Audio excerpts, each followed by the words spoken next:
Sway. Sway. Sway. Sway. In the morning. In the morning. In the morning. Don't shake your body. Wake your fuck ass up. That crust out y'all. Case closed. What time is it? That's right, it's 11 o'clock. Hey, Sarge, you may want to slow down on those things. Things. These are the precious jewels of the rainforest, boy. I don't mean to overstep here, but you're looking a little fat. How dare you? You can't comment on my body. This is a workplace. Now I'm feeling objectified by your male gaze. Absolutely not. Sir, just listen. No, I don't want to listen, Boyle. You are trying to shame me, and that will not fly. Okay. Now I need some more nibs just to calm down.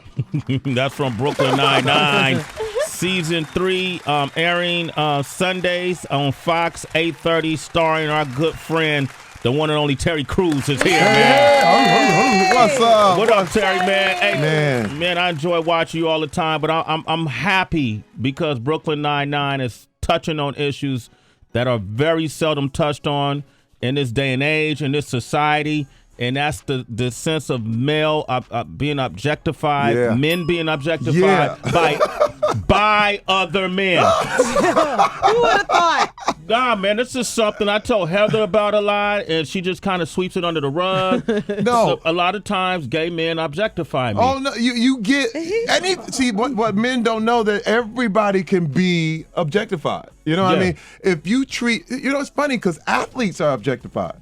Speak on it. Athletes are objectified because most of the time, if you ever see a cat, people don't look at Michael Jordan as if he was a real person. Yeah. They look at him as, you just fly. This brother, he's like an object. You know what I mean? He's a logo on a shoe. That's what he is. But when real issues come up, that people can't handle it. You know what I'm saying? So that's how you know when you're objectifying somebody, is once a real issue comes in, or somebody acts real or does anything normal, it becomes like, oh man. Why are you disappointed? Yeah, you don't want his political view. You just want him to jump. Right.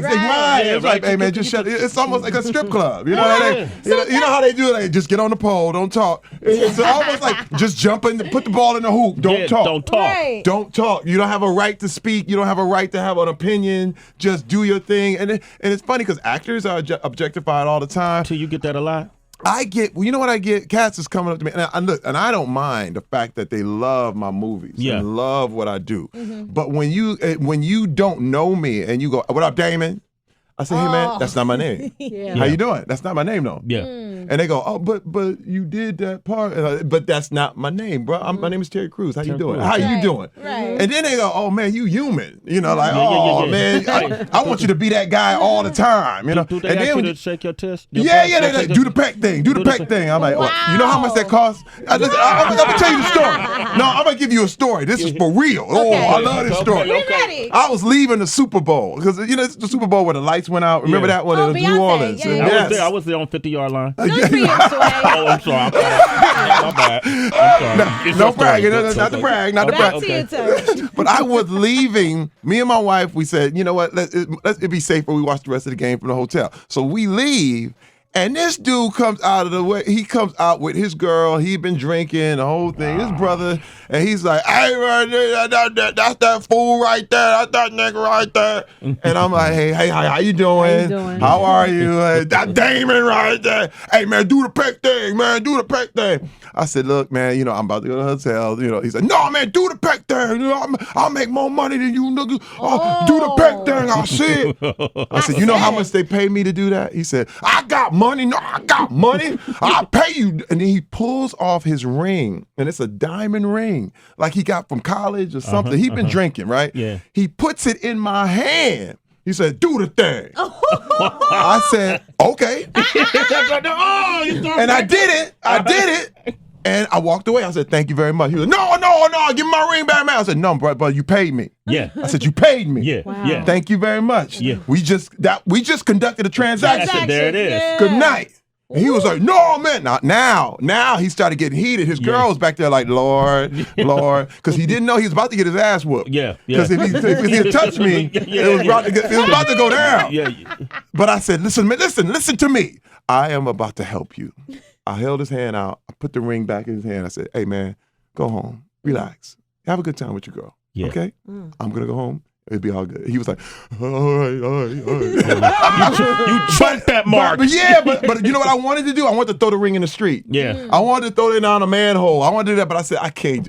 You know what? I got to diffuse all of that weirdness. Yeah. But at the end, he knew I was a human being. Yeah, but I am not a prop. You know what I mean? In the beginning, he objectified you. And That's that's what it what we're talking That's about what right it here. was. Damn shame. So I'm going to open up the phone lines to men who feel objectified. If it happens by other men. 888-742-3345. Craig and Data. Just the niggas I need to see. Yo, what's up, OG, triple OG, OG, triple, OG? You got out last night? I ain't seen y'all in about 12 years, nigga. I know, I was little. I was Yeah, about you grown up now, though. Give a nigga a hug, dawg. I'm about to go. Yeah, right there. Group hug, nigga. That's objectification, right? That's Terry Crews, triple OG, objectifying Mike Epps and Ice Cube. My God. Friday after next. There's levels to this. A lot of that's funny. objectifying going on in this world today. Is it objectification if someone considers you to be a sex symbol? I mean, it depends. It really, there's a thin line. I mean, but this is the truth, and this is the truth. Every sex symbol you ever have seen or wanted or whatever, as soon as you know them, they stop. It stops. The sex symbol's over. As soon as you learn, this is the thing. I have had the privilege of meeting some of the people I thought were some of the sexiest women I've ever seen in my life, and then you start knowing them, you're like, oh wow, that's over. Like who? Like You Sonal know, Lathan? I mean, beautiful people. But no, and I ain't gonna name names. But what I'm saying is, when you know them as real people, they don't Right. because what happens is, guys, you fall in love with a poster. You know what I'm saying? They do. True. That's true. But when the women start talking, they're like, oh hey, don't do that. And let me tell you something. Okay. No, I'm being real. I had a problem, and I had a big problem because I felt like I was more valuable than my wife and kids as a man. Yeah. There's a cult of masculinity. And when I say a cult, it's something that, you really, guys feel like they are more. This is where you can be at the rally for racial equality and they can go look at a woman and go, hey, bitch, sit down. You can be at the rally, at the same rally. And you like, listen, we equal, we went fight for black rights. Hey, bitch, I told you. Because the woman isn't equal. It's so crazy. Yeah. And you're at an equality rally. Yeah. Dude. Think about it. And I'm trying to tell you, it's something that I had ingrained, and you learn this stuff, and you have to get out. You need a deprogramming. Yeah, you got to deprogram yourself. Deprogram yourself, and you got to listen to how you're being conditioned to treat women as less than equal. Right. And that happens with objectification. So women just become objects. You become butts. You become breasts. Yeah. You become, Right. and then you don't. But Chefs. don't talk to me. You become chefs. Because when you talk, you ruining my picture. Yeah. Oh, wow. That hurts I'm me. sorry. I got deep. I went too deep. We got No, Greg. no. No. Terry Crews is with us. Brooklyn 99. Make sure you check it Sundays 8:30 on Fox. Yo, Greg is on the line, man. Who's gone through this, man? You been objectified, Greg? Oh, man, check it out, man. I'm from Flint, Michigan, the same place Yeah. Terry Crews was. What's up? What's up, baby? How you doing? I got something to talk to you about, too, man. We're going to talk about that in 1 second. I'm objectified right now, man. I moved out to L.A. about 5-6 years ago. I got out of the military, came straight here. So I decided to go to school and practice journalism. I'm 31 now, and people look at me like I'm just an old man with a cane walking around the campus at Cal State Northridge. And I'm like, man, come on, it's not really like that. Like, don't objectify me as being an old person or just not going to school. Try to get to know me and see who I am. Right. Before you make that judgment. That's interesting. That's an interesting angle of objectifying. It is. It is. No, I mean, because you know what? You get, people tend to join different groups. You know what I mean? You can get because this is the problem, I think, with being, putting yourself into a group and saying, I'm with it. But what if this group is wrong? Yeah. You know what I mean? It's kind of like if you Democrat or Republican, what if the Democrat says something crazy? Yeah. Now you're like, are you still Democrat? Right. Well, I call myself Christian, and then somebody Christian says something crazy, and you're like, what? No, I didn't sign up for that. Yeah, that's not you. And it's weird because when you get yourself identified with those groups, that allows people to objectify you in that way. You know what I mean? And now there's the old group where because Hollywood is big on ageism, it's big on sexism, it's big on racism, and the whole thing. So when you reach a certain age, we only want that young hot director, but the dude ain't that good. He's not that great. The guy who's got all the experience is older, but they kick him out just because of that. And they say, I hear what you're saying, brother, about walking around on a campus and having a young cat look at you like you don't know nothing. It's like, man, I know how to use the internet too. Yeah, you probably got an advantage on them. Exactly. That's why I stay quiet. I've been trying to give up too much game over the years. We got Son of Nan on the line from Atlanta. What up, man? Yo. Peace. Peace. Good, how you Doing First time calling, man. I'm always listening to you every morning, man. And just thank you for continuing to push the culture forward. But Terry Crews, man. Yo, listen, man. Yo, you have like the all-time favorite skit, man, from what's that? With Damon Wayans. Oh yeah, My Wife and Kids. Yeah. Euro training. Hilarious. Euro training. Yo, the first time I moved to Atlanta from New York, man, my girl, she's my wife now, took me to a Lenox Mall. And I saw like a group of dudes standing there. And I'm like, I'm with my girl, you know what I mean? And, I expect them to look or whatever the case may be. So they don't be disrespectful, nothing that nature. So I walked past them and they go, what a tall guy. I said, what the fuck are you doing? Welcome. She grabs me. She's like, she knew who I am, So I was like, all right. So I tossed that. I chucked that one to the side. Got about like 60 yards, man. Like 2 or 3 more catch, man. Like, I said, I've never been to Lenox Mall. Never been to Lenox Mall since, Well, you've been objectified. You've been objectified. Yo, you were objectified by a group of men that were preying on you. Like a wounded gazelle, huh? Like a low-hanging fruit. But let me tell you now. But you know what? Let me tell you something. Now you know what your girl go through. There you That's go. what's so crazy. Me being famous, walking around New York City, I feel like a pretty woman walking down a construction site. Because you got straight heterosexual dudes like, yeah, they doing it. Sway knows about that. I can't look people in their eye. You know what I mean? And you're like, yo, wait, man. I am a human being, dude. You do that. And you know what? Can you imagine? But they feel nothing when the woman's walking through and they're like, hey, baby, look at that ass. And the woman just has to keep trumping through, keep doing her thing. That's crazy, and they've been getting that since they was 12 years old. Right. Terry Crews has joined us, man. I want to do a couple of things, Terry. You keep dropping these gems on us, right? Real quick, the Old Spice guys, are they really beefing?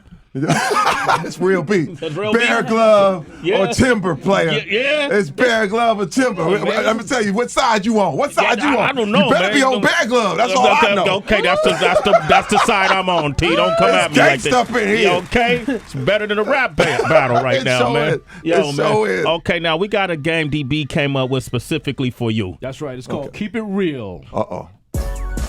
Here on this show, we like when our guests are honest and upfront. So we came up with a few questions, and all we ask is that you keep it real. Right now, on Sway in the Morning. All right, man. Got to keep it real, Terry Crews. That's right. I'm ready. I'm real. It's not a matter of right or wrong. You just got to be honest. Question number 1, if you had to choose your own Expendables team but couldn't pick any current members, who would you select? Oh, it would be Idris Elba. It'd be me. It'd be Michael Jai White. It would be... The Super Black team. It'd be Sway. Okay, there we go.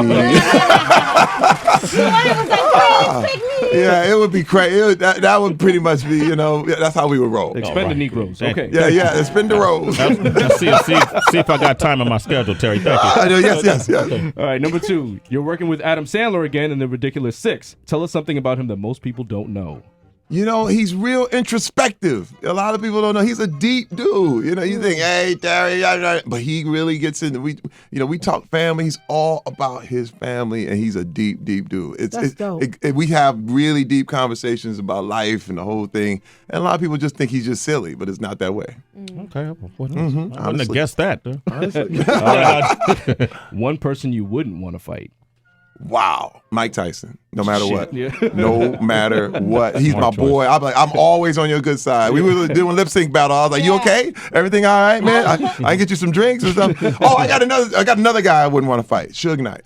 Now, let me tell you why. I got to tell you this story. I had my 40th birthday party, and Suge Knight came, and it was a party that was thrown by a bunch of people, and they was like, "Hey man, we got Suge Knight outside. What do we do? He wants to come in." I said, "Let him in, let him in. Do not stop this brother from coming in here, please. Open the door." I was so scared. I was like, "Man, look," and they let him in. I was like, "Man," I gave him wings. I was like, "Dude," I gave him my drink. It was my party. I was like, "Hey man, look, what else you need? Your whole crew, y'all good?" I was serving drinks, and I was giving chicken wings out. I was like, "Man, as long as you happy." I lit a cigar. I was like, "Hey man, look, what you need?" You lit a cigar, man. I did. Because you know what? I grew up with cats like that who, when they come in, could wreck everything. Yeah. And I said, "Man, tonight I'm going home. It's gonna be a good day." But he probably was your best guess. He was. That's the crazy. But you know, I didn't want to risk it. You know, you didn't want to be like, "Hey man, you can't be putting the ashes on it." I didn't want to say nothing. Put your feet up, dog. Go ahead. You know, go ahead. I'm sorry. No. We're gonna end that one. Right there. All right, good. Terry Crews, keeping it real, ladies and gentlemen. Hey T, it's always a pleasure, man. Yeah. Continue success. Continue dropping them gems as you do in Brooklyn Nine-Nine. Make sure you watch it on Fox. 3rd season, right? 3rd season, man, all the way, man. You We get doing 3 good. seasons worth of money. On man. our way to 7. On our way to, I ain't stopping. Don't Listen, stop. T. Cruz gonna work, man. I got World's Funniest. My other show comes out November 6th on Fox 2. The movie Ridiculous 6 with Adam Sandler coming out. Hey, brother, the brother's working. There it is, man. You hear that, Heather?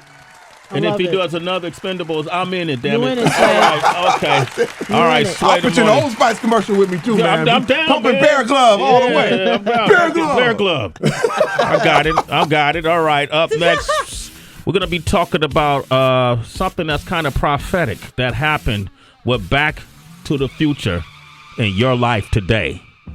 Ooh. We went West Coast, Terry Crews. I thought you would appreciate this here. Dr. Dre. Woo. Kendrick Lamar. Genocide.